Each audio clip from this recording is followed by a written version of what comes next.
les sismologues, c'est les gens qui étudient majoritairement les tremblements de terre. Mais moi, je suis sismologue, mais je n'étudie pas les séismes, les tremblements de terre nécessairement. J'essaye d'utiliser la sismologie pour comprendre comment circule l'eau sous terre.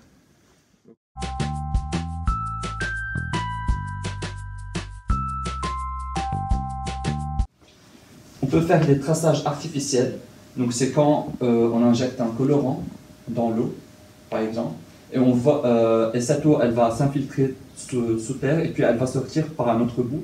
C'est pour savoir cette eau-là qu'on a coloriée, elle va sortir par où et quel trajet elle effectue.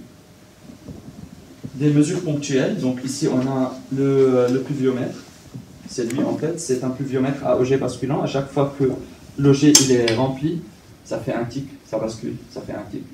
Du coup, on compte combien de fois il a basculé dans la journée pour voir combien en millimètres, combien on a eu de pluie en millimètres. Il y a cette sonde-là, c'est une sonde qui mesure la hauteur de l'eau, de la rivière, la hauteur de la rivière par exemple. Si on la met dans cette rivière-là, ça va mesurer la hauteur. Par exemple, moi dans ma grotte, la hauteur de la rivière, elle est à peu près 1 mètre. Ok.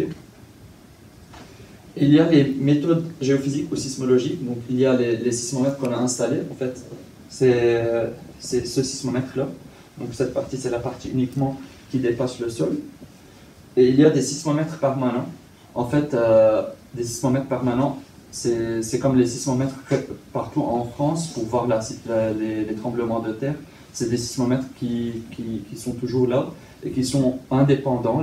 Par exemple, les sismomètres que j'ai utilisés, je devais les charger une fois par mois. Les sismomètres permanents, il y a des panneaux solaires, ils sont indépendants, il ne faut pas les gérer.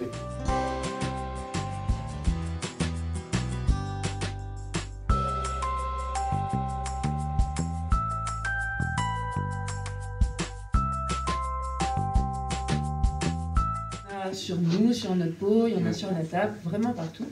Et il y en a qui sont plutôt mauvaises, qui sont dangereuses, qu'on peut retrouver dans l'alimentation. Il y en a qui sont bonnes, par exemple dans notre estomac, il y en a beaucoup qui vont nous aider à digérer.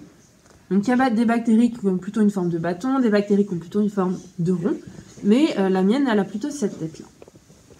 Et si je zoome encore plus, elle a même cette tête-là. Et donc, dans un tout petit point vert, j'ai des milliards de cette bactérie. Les patients, dès qu'ils sont malades, on va leur donner des antibiotiques. Donc la bactérie, elle développe une résistance, donc l'antibiotique ne marche pas. Donc on change, etc., on commence. Et on arrive à des bactéries qui sont très résistantes et on ne sait plus trop quoi faire. Et les patients, eux, ils prennent beaucoup d'antibiotiques. Tous les mois, il faut qu'ils aillent à l'hôpital. Enfin, ça devient très lourd pour eux. Donc ils ont tendance un peu à se tourner vers d'autres choses. Est-ce que vous savez un peu vers quoi ils peuvent se tourner? Si, ils vont se tourner un peu vers les huiles essentielles. Ils vont se faire des massages aux huiles essentielles, faire des inhalations, prendre sur des petits cachets, etc. pour se soulager et limiter les traitements antibiotiques. Sauf qu'en fait, on ne sait pas trop comment ça se passe entre les huiles essentielles et les antibiotiques. Est-ce que c'est compatible? Est-ce qu'au contraire, on va avoir un effet qu'on dit antagoniste, c'est-à-dire que l'ajout d'huile essentielle, ça empêche l'effet d'antibiotiques, etc. Moi, je cherche à comprendre tout ça, et en précisément sur ma bactérie Pseudomonas. Et donc, je vais essayer de vous faire deviner les huiles essentielles. Donc, vous pouvez sentir, chacun votre tour si vous voulez.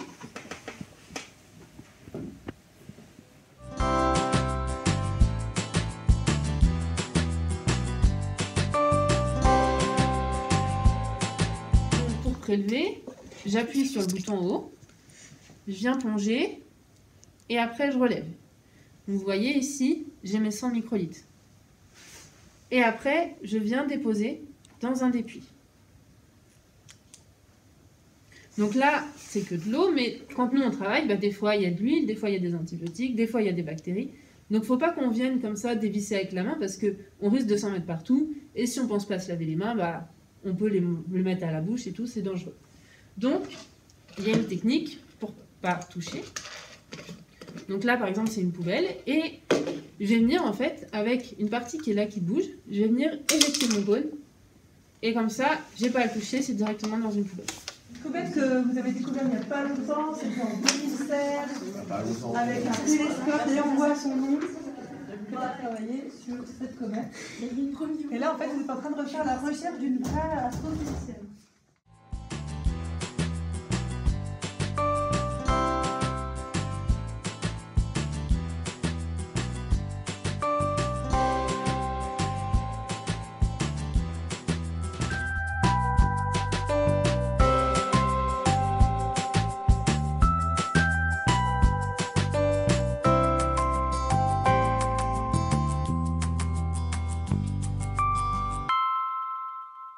Est-ce qu'ils peuvent nager? Est-ce qu'ils peuvent respirer? Est-ce qu'ils peuvent manger? Qu'est-ce qu'ils peuvent faire? À votre avis, comment je vais pouvoir les contaminer? En mettant du plastique dans le ciment. En mettant des plastiques dans le ciment. Qui vient dans la nature. Alors moi justement, je ne les mets pas dans la nature. Je regarde en laboratoire ce qui peut se passer dans la nature. Dans les terrariums. C'est presque ça. Je les mets là-dedans, en fait. Vu que je travaille sur des plastiques, je travaille dans du lait. Donc, je les mets dans des trucs en verre comme ça. C'est des moules à cake, tout simplement, dans lesquels je mets mes escargots, je leur donne à manger, et puis après, je regarde comment ils sont morts. Tout simplement. Les plastiques que je leur donne, c'est ceux-là. Avec moi. Donc, en effet, le premier point, c'est de leur donner à manger. Dans l'idée, si je leur donne à manger, qu'est-ce qui va se passer? Ils vont contaminer. Ça, c'est le point de départ. Après, je vais aller regarder plein de choses. Qu'est-ce que je peux aller regarder, par exemple? On l'avait dit, s'ils meurent. En combien de temps? En combien de temps? Est-ce qu'ils survivent? Est-ce qu'ils meurent? Ça, c'est facile à voir. Est-ce qu'il y a des effets secondaires? Ouais, c'est ça.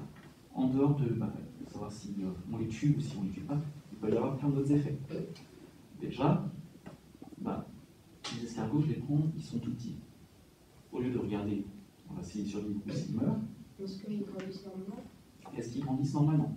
Est-ce qu'ils grandissent aussi vite, plus vite, moins vite? Ça, c'est des questions qui se posent.